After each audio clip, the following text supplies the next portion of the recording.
Something we've focused a considerable amount of time on is a proposed pipeline to take a industrial byproduct and ship it via pipeline across several states to span around more than a dozen Illinois counties and put CO2 concentrated gas into the ground in Illinois. And this proposal has a lot of people not happy with the idea, and you've seen now a variety of different public hearings where a lot of people turned out to oppose this, but it's got the support of the Manufacturers Association and the Illinois Chamber of Commerce, but there's an interesting collection of those who want more environmental controls and those who want to ensure property rights. They seem to be coalescing against this idea.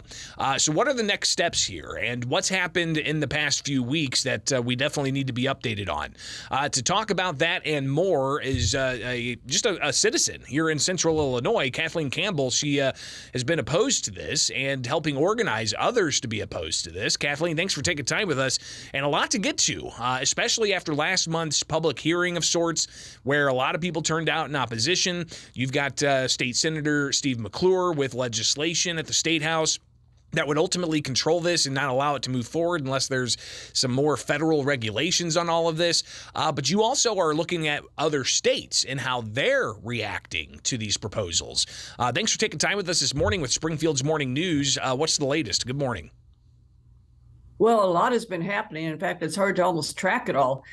In North Dakota, they got turned down for their permit by the Utilities Commission. Now, that's Summit Pipeline, not Navigator. They will refile, but right now that has been turned down for the routing issues, and the routing issues are one of the things that we've been complaining about here because it's unsafe.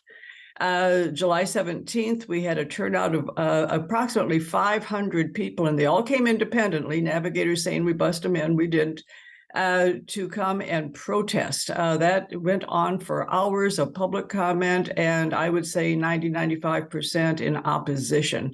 People are starting to understand how unsafe this is. I think they're starting to understand that the Navigator pipeline only has one pickup point at an ethanol plant in Illinois. 95% of this is coming from other states.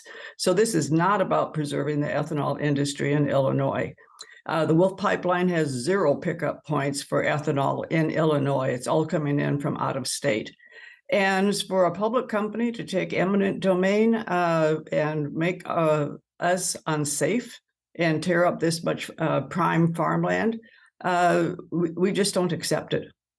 So we have, of course, the Illinois Commerce Commission weighing this, and a member of the Commerce Commission, one of the engineers there, actually opposing this, saying it's not for the public good.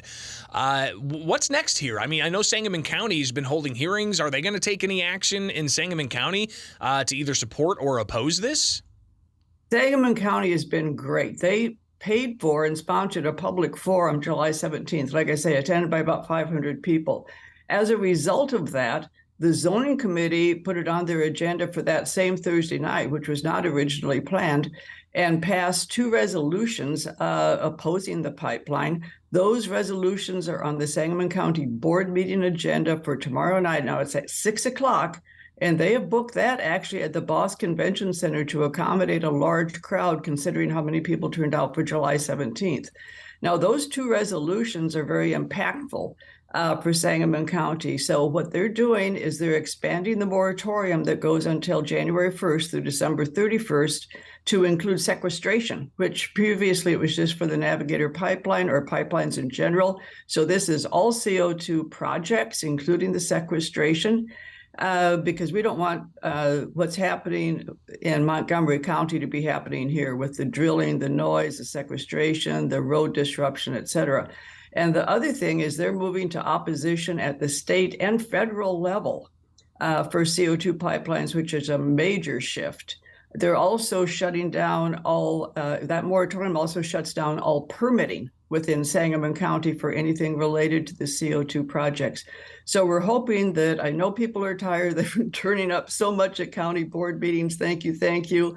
But I hope they turn out tomorrow night, 6 o'clock at the Boss Convention Center again to help us pass these resolutions at the Sangamon County Board level. So Tuesday, Sangamon County Board meeting, not at the regular location. They're moving to the Bank of Springfield Center, where it's expected to have a large turnout of people opposing the Navigator Heartland Greenway CO2 pipeline or any other CO2 type of pipeline.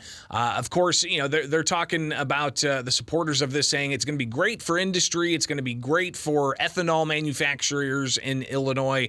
It's going to be great for the environment to capture CO2 from this industrial byproduct and put it into the ground. Is any of this tested? Is any of this, is this capturing really going to curb what some say is climate change? They have a history of failure on these projects.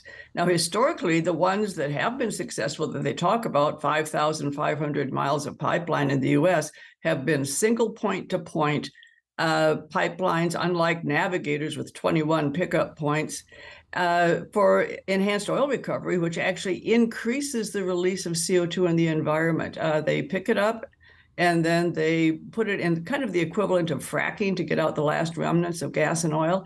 And it can increase the amount of CO2 released by up to 5 times. So that certainly doesn't save the environment. Then they point to the ADM plant in Decatur. That only has 1 mile of pipeline. That absolutely doesn't prove safety. And they have underperformed on sequestering CO2. They're kind of a showcase, but small scale project. But the other thing, again, to consider is this is not about ethanol in Illinois. 1 pickup point along the entire pipeline for Navigator, less than 5% of their total pickup. And also, there's no minimum guarantee. There's no guarantee they're going to ship any from the Galva line. And then in Wolf, they have no pickup points at all in Illinois. This is not about reducing CO2. This is not about helping the Illinois ethanol industry. This is all about making a big profit from our tax dollars, because that's where the money's going to come from. So we're expected to give up our safety, to give up our land, and then to pay for the privilege through our tax dollars. So obviously, we're going to hear more about this in the future here. When do you think the ICC is going to make their ultimate determination on this? Well, they have 11 months normally, and they filed February 24th on this one. They say they were not forced to withdraw their first application, but actually there were multiple calls for withdrawal from the Farm Bureau, the ICC, from us, et cetera. So they withdrew and refiled. 11 months, but then they had to extend it by 30 days because Navigator once again messed up their landowner lists, and it had to be refiled all over again. So they are not doing a great job with this filing. So it'll be 12 months from the date of filing.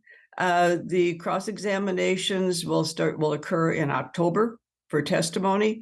So a lot of us have submitted testimony. Right now, we're going back and forth with data requests, and then there'll be rebuttal testimony. So it's quite the procedure. But the fact that Mark Maple, from the staff ICC opinion, now that's an opinion, that doesn't mean that that's what the ICC has decided, is recommending full denial, not just withdrawal and resubmittal as was the case before, but now full denial, is very encouraging, and he did a great job in his analysis. It's all on the web. Yeah, and I know the